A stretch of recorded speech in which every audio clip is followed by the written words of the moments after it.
My mom skipped my wedding for a Hawaii trip.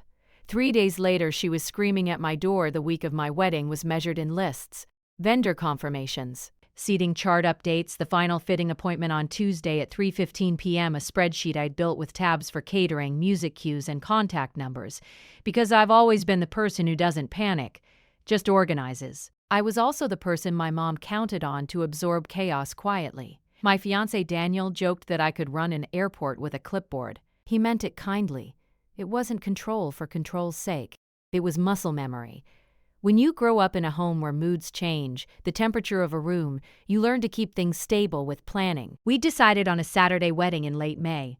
A small venue outside Portland Willow Ridge Estate, whitewashed barn, rows of lavender, enough parking for the family members who treated any trip outside their neighborhood like a campaign. We paid for it ourselves, not in a dramatic martyr way. Daniel and I just wanted the day to stay ours. My mom, Patrice, told everyone she was helping. She said it at brunches, in group texts, on Facebook, under my engagement photo like a badge. So when she called 3 weeks before the wedding and said, "I'm thinking I might not be able to come," my first thought wasn't anger. It was logistics. "I'm sorry, what?" I asked, standing in the aisle of a home improvement store with Daniel, comparing shades of white paint for our apartment. My phone was on speaker. Daniel's head lifted sharply. Mom's voice came through, airy and casual. "I'm just being honest. I don't want to make promises and then disappoint you. You're my mother," I said. "And I'm also a person," she replied, as if that were a profound point. "I have my own life." The paint sample cards fluttered in my hand like a deck of uneven decisions. I kept my tone flat. What happened? There was a pause, a delicate one, the kind she used when she was choosing what version of herself she needed to be. "Your Aunt Celeste invited me to Hawaii," she said. "It's this wellness retreat thing, breathwork, sound baths, a private chef. She already booked it. How does that overlap with the wedding?" "It's the same week," she said, as if stating weather. "But it's Hawaii." Daniel didn't speak. He just looked at me, waiting. I could have asked why my mother needed a retreat the week of her only child's wedding. I could have asked why Celeste, who hadn't spoken to me in 2 years, was suddenly generous. I could have asked why no one thought to mention it to me before booking flights. Instead, I said, "Can you send me the details?" "The details?" Her laugh was light, almost amused. "You always want details. It's not a business deal, Maya." "I just want to understand," I said. "You'll understand when you have more life experience," she answered. "Sometimes you have to choose yourself." I stood there, the fluorescent lights bright on my scalp, and I noticed something that felt almost clinical. She hadn't asked how I was doing. She hadn't asked if I needed anything. She hadn't apologized. It wasn't new. "It was just clearer than usual," I said. "Okay."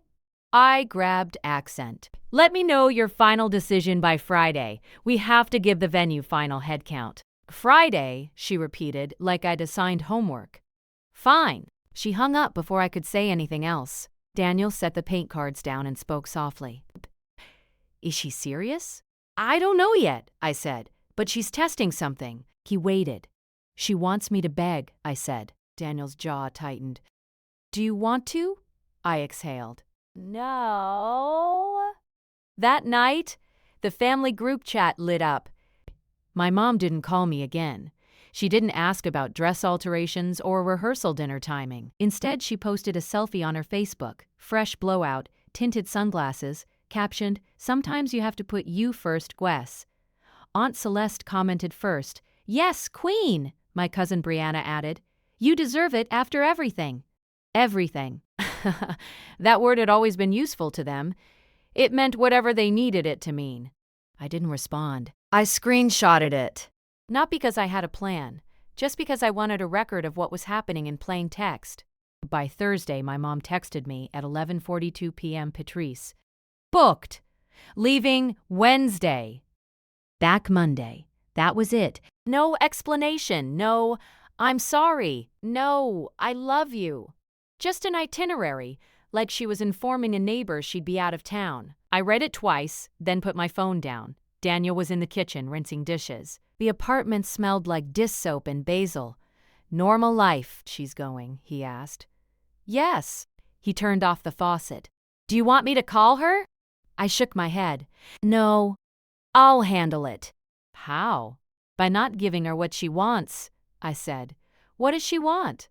I leaned against the counter and looked at our wedding binder on the table, the one with color-coded tabs. She wants me to break, I said. She wants tears.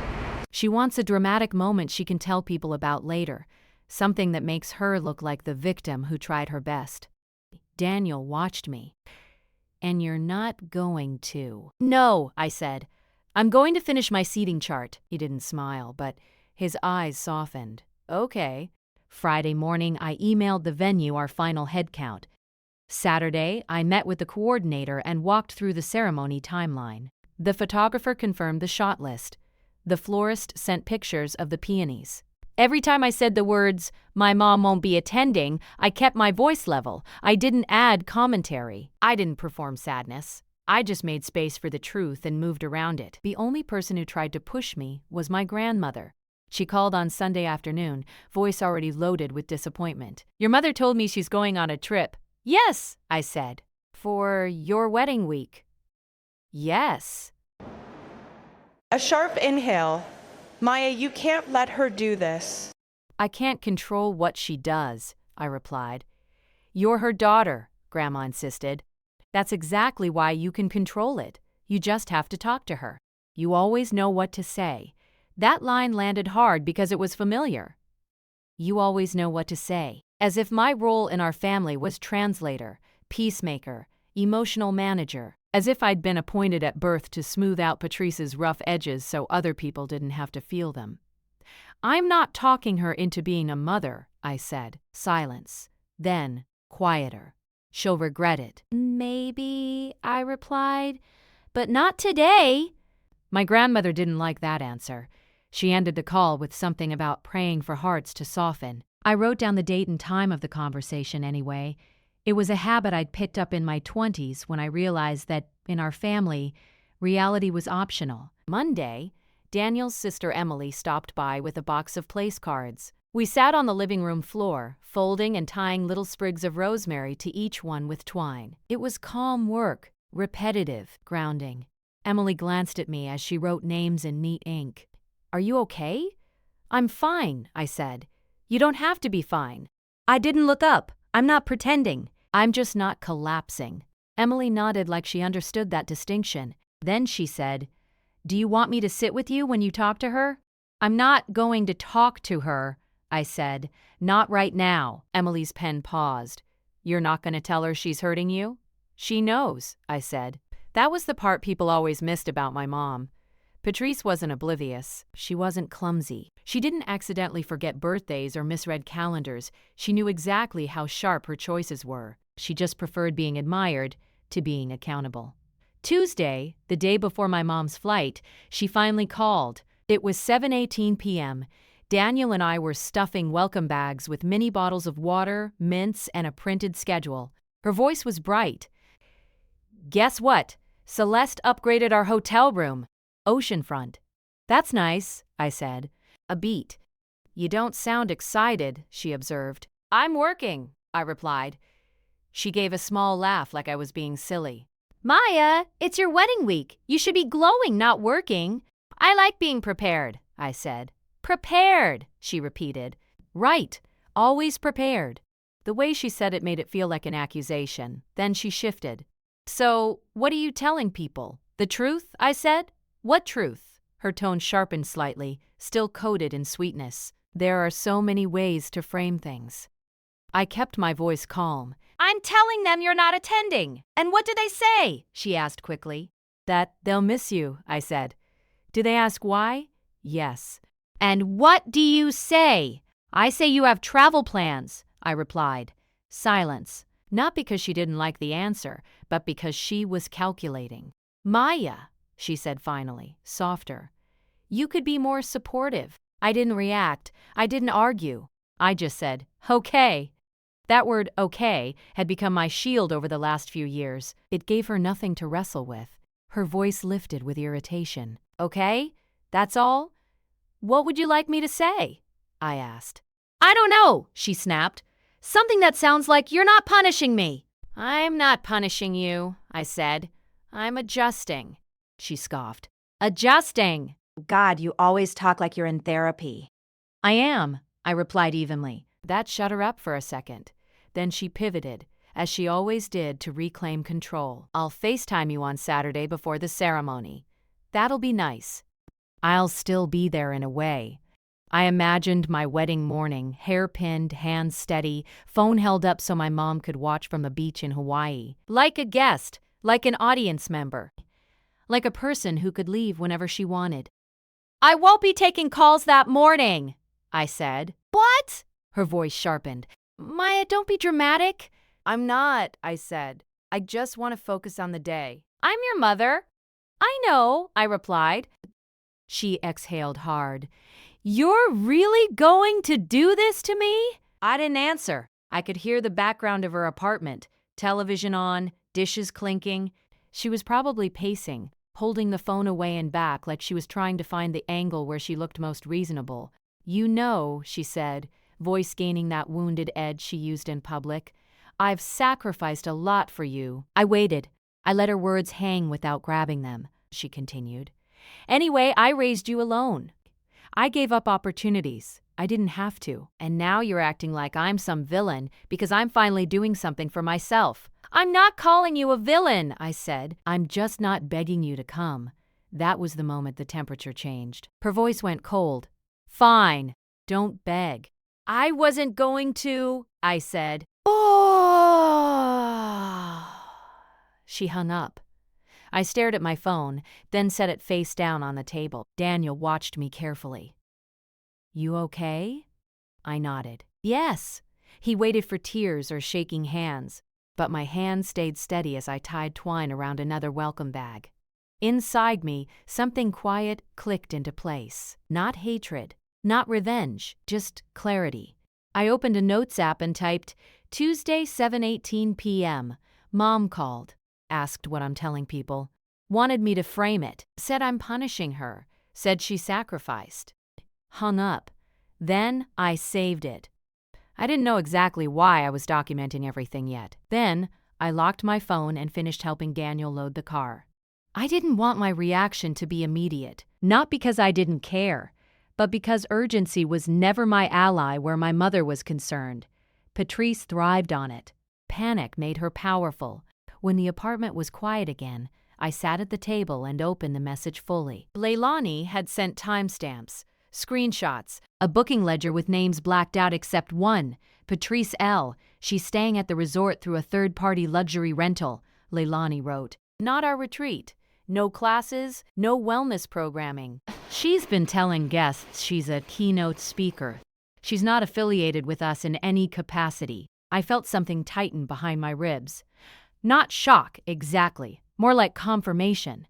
This wasn't about breathwork or healing or choosing herself. This was about optics. I replied carefully. Thank you for telling me. I'm her daughter. I appreciate you reaching out. Leilani answered almost immediately. I hesitated. But she's using our brand to solicit money. She told two attendees she was hosting private sessions off-site. They paid her directly. I asked one question. Do you have proof? 3 dots appeared. Then my phone buzzed. Screenshots of Venmo transactions, audio clips recorded in a common area, my mother's voice unmistakable, laughing lightly as she explained her method. A PDF from the retreat's legal department outlining unauthorized representation. Dates. Amounts. One payment was dated Saturday, my wedding day. I didn't cry. I didn't gasp. I opened my notes app and created a new folder labeled Hawaii. Inside, I saved everything. I didn't respond to Leilani beyond a simple acknowledgement. I didn't promise anything.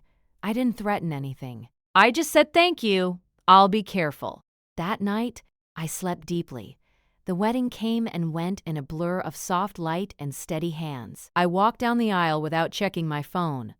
I didn't look for her face in the chairs. I didn't mention her absence in my vows. When people asked, I smiled and said, she had a prior commitment. That was all, but while I was exchanging rings, my mom was posting Instagram stories from a private catamaran, white wine glass, ocean spray, captioned, holding space for my daughter, today even from afar. Love transcends distance. Someone tagged me. I muted her.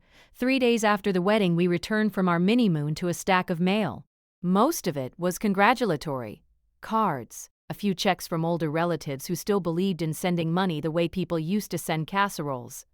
One envelope stood out, no return address, thick paper. Inside was a letter from Hail Kaimana Retreat, Legal Affairs. It wasn't addressed to me, it was addressed to my mother, but it had been sent to our apartment. I read it slowly. Unauthorized representation. Fraudulent solicitation. Cease and desist. Pending civil action contingent on restitution. Attached was a timeline, and at the bottom a note handwritten in blue ink. We believe she may attempt to involve you. We wanted you informed. LK. I placed the letter back in the envelope and set it aside. Daniel came in from the kitchen. Everything okay? Yes, I said. We need a folder. He raised an eyebrow. Physical or digital? Both. Over the next 48 hours, I became meticulous. I didn't stalk my mother online, but I observed. Her posts grew more erratic, less serene. She started sharing vague affirmations about betrayal and ungrateful children.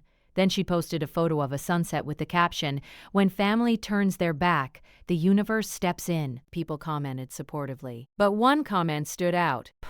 A woman named Maricel wrote, "Patrice, I'm still waiting for the follow-up session you promised." The comment was deleted within minutes. I screenshotted it anyway. Then, on Thursday at 9:03 a.m., my mom called. I let it ring. At 9:05, she texted, "Patrice, we need to talk. Urgently." I waited until noon. Then I replied, I'm available tomorrow at 4 p.m. Her response came immediately. "Patrice, this is not something that can wait." I didn't answer. At 4:01 p.m. the next day, I called her. She answered on the first ring. Her voice was sharp, unfiltered. "Why did you give them our address?" "I didn't," I said. "They sent legal papers to your house." "Yes," I replied. "Why?" she demanded. I let the silence stretch. "Maya!" she snapped. "Stop doing that. You always do that." "I'm listening," I said calmly. Her breath was uneven. "They're accusing me of things, serious things." "I know," I said. "How do you know?" Her voice wavered. "Someone contacted me," I replied, "before the letter arrived." There it was, the shift. Her tone softened, smoothed itself into something performative. "Sweetheart, you should have told me this is a misunderstanding. People are jealous. You know how I am." I do, I said. I was just helping people, she continued. "They wanted guidance. I didn't charge, just donations. Love offerings." "Patrice," I said, using her name deliberately, "I have the transactions." Silence! Then a laugh that didn't quite land. "You always were dramatic." "I have audio," I added. Another pause. Then her voice dropped. "You went behind my back." "I didn't contact anyone," said staff. "They contacted me. You should have protected me," she hissed. "I'm your mother." I didn't respond immediately. When I did, my voice was even.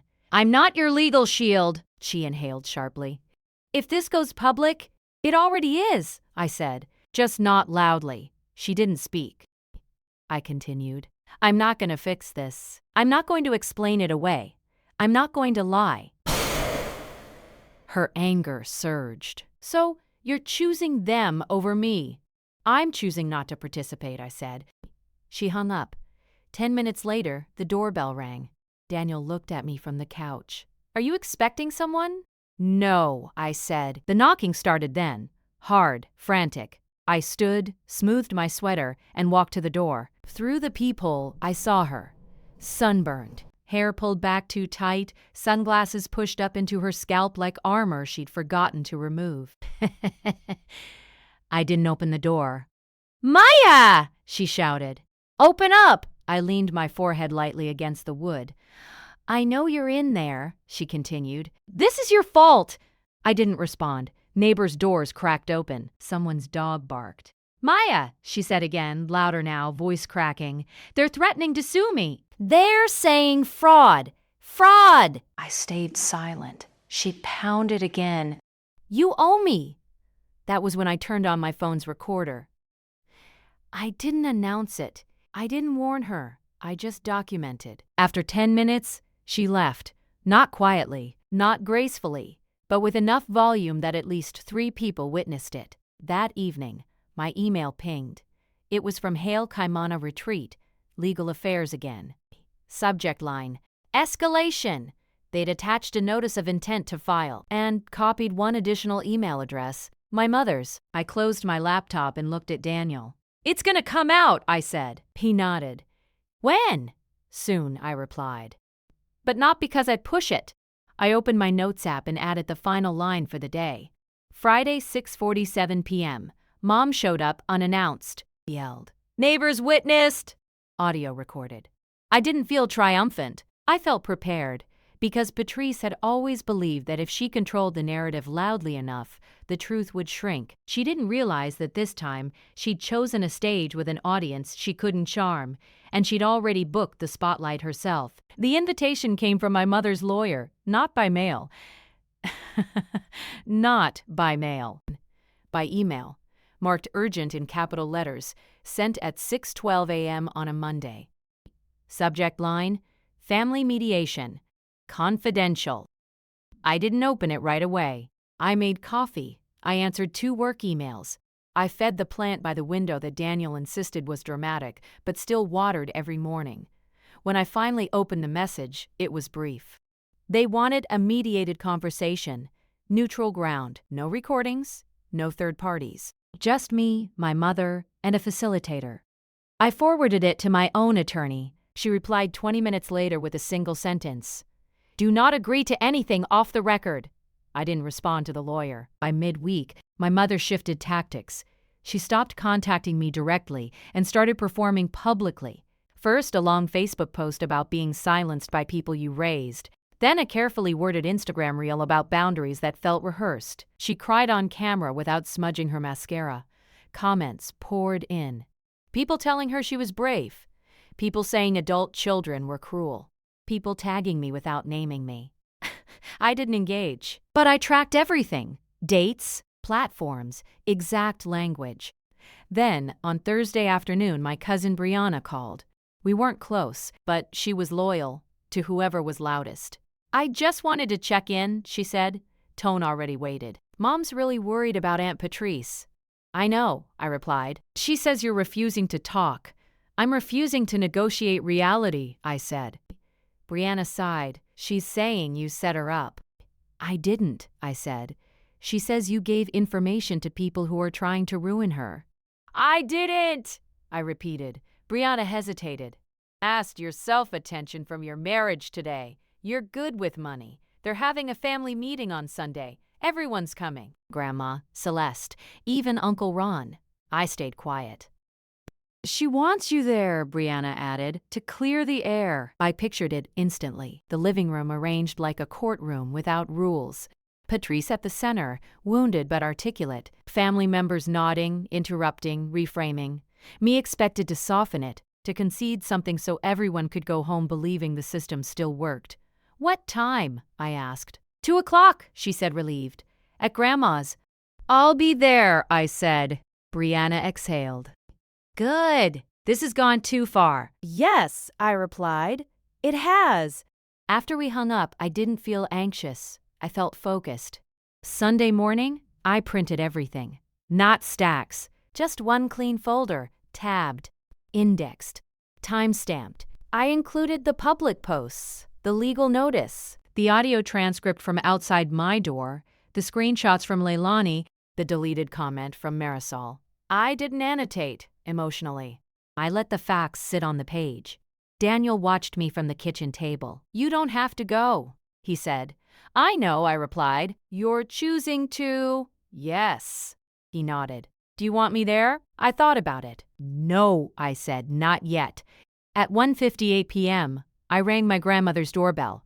The house smelled like pot roast and lemon cleaner. Familiar, safe in the way old structures can feel even when they're flawed. Everyone was already there. Patrice sat upright on the couch, legs crossed, dressed carefully neutral. Cream cardigan, delicate necklace, the look she wore when she wanted to be seen as reasonable. When she saw me, her eyes filled instantly. "There she is," she said softly. "My girl." No one spoke. All eyes turned toward me. I smiled politely and took a seat. The meeting unfolded exactly as expected.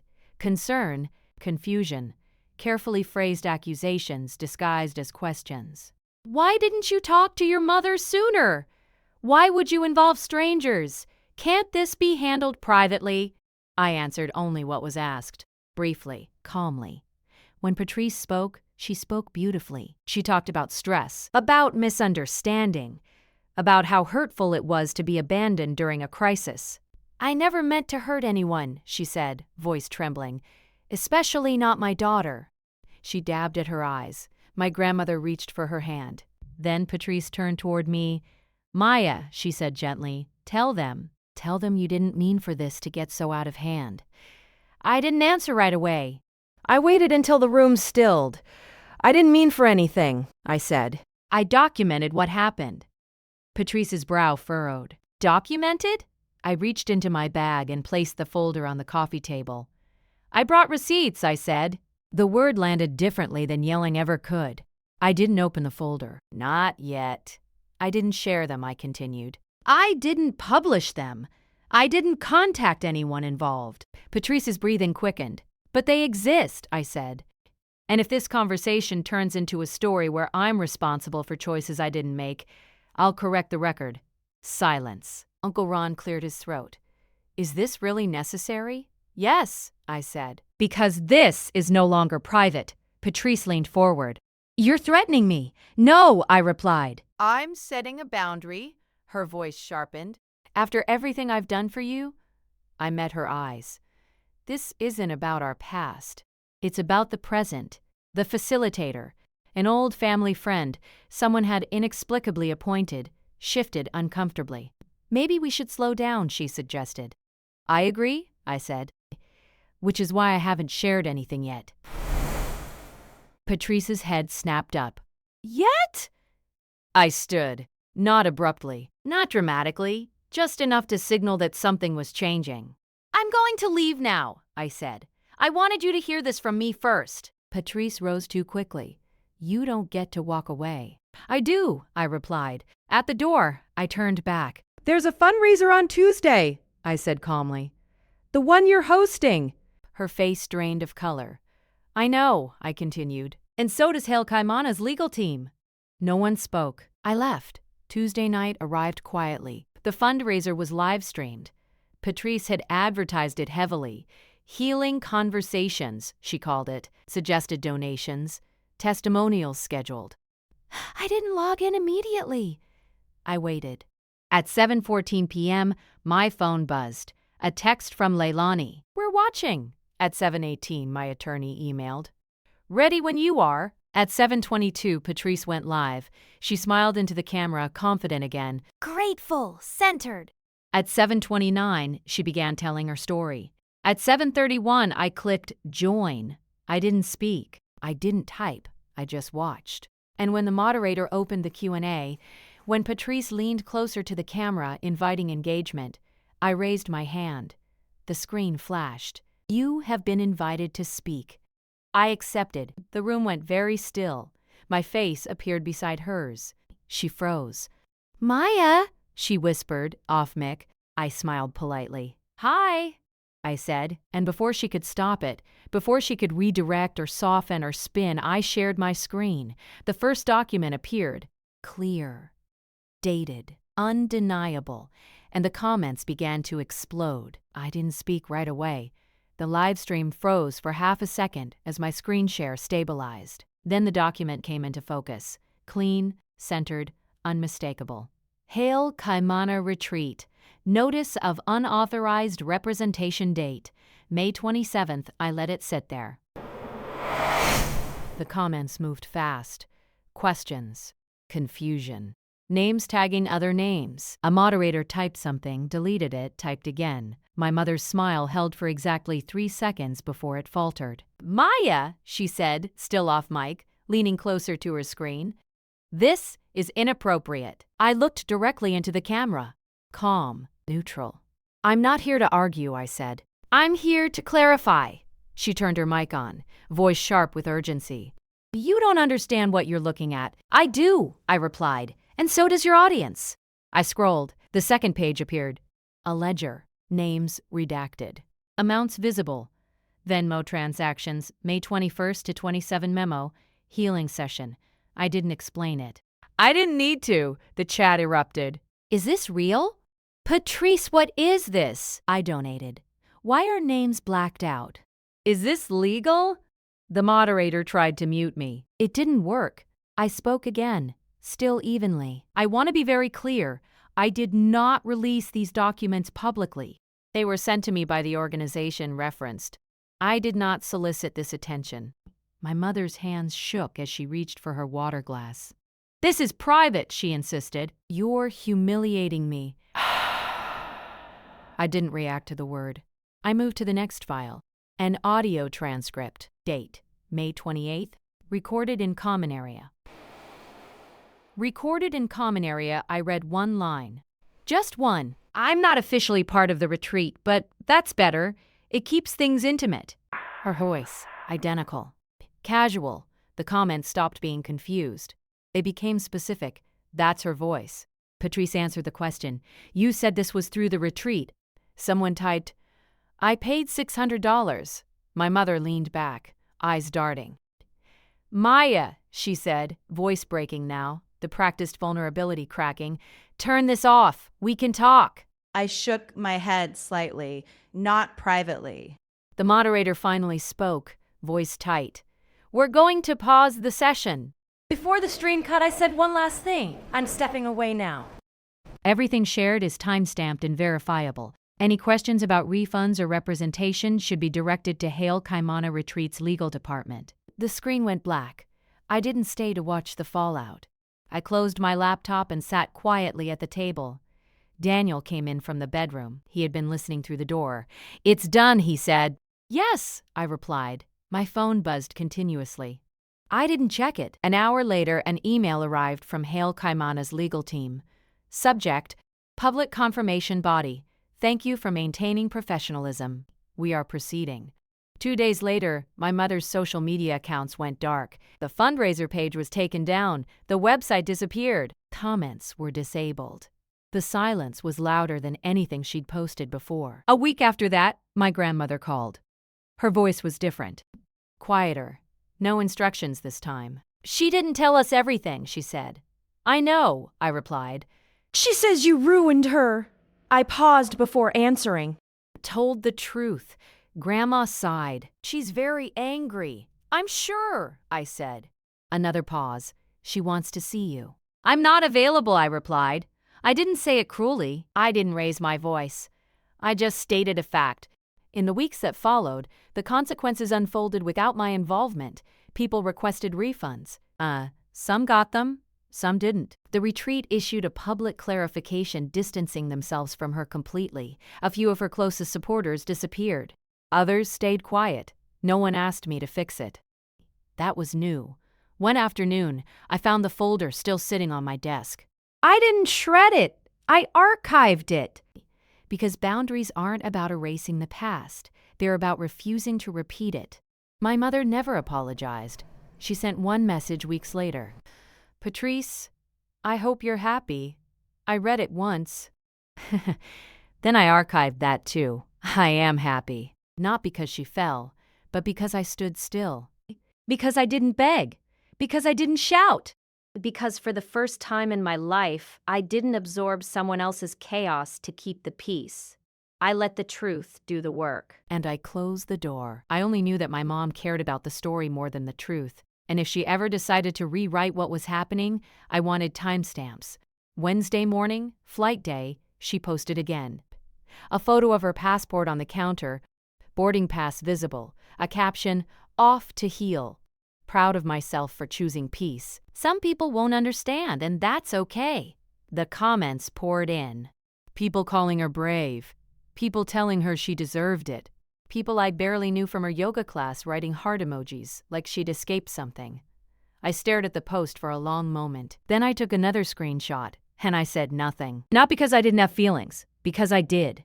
But I'd learned over years that reacting to Patrice in real time only gave her material. If I stayed quiet, she had to perform without my participation, and performance always left evidence. That afternoon, while Daniel loaded chairs into his car for the rehearsal, my phone buzzed with a private message request on Facebook. It wasn't from my mom. It was from someone named Leilani K., a profile picture of a woman in her 40s, smiling, wearing a Leilani. The message preview was one line long. Hi. I don't know you, but I think we need to talk about your mom in Hawaii.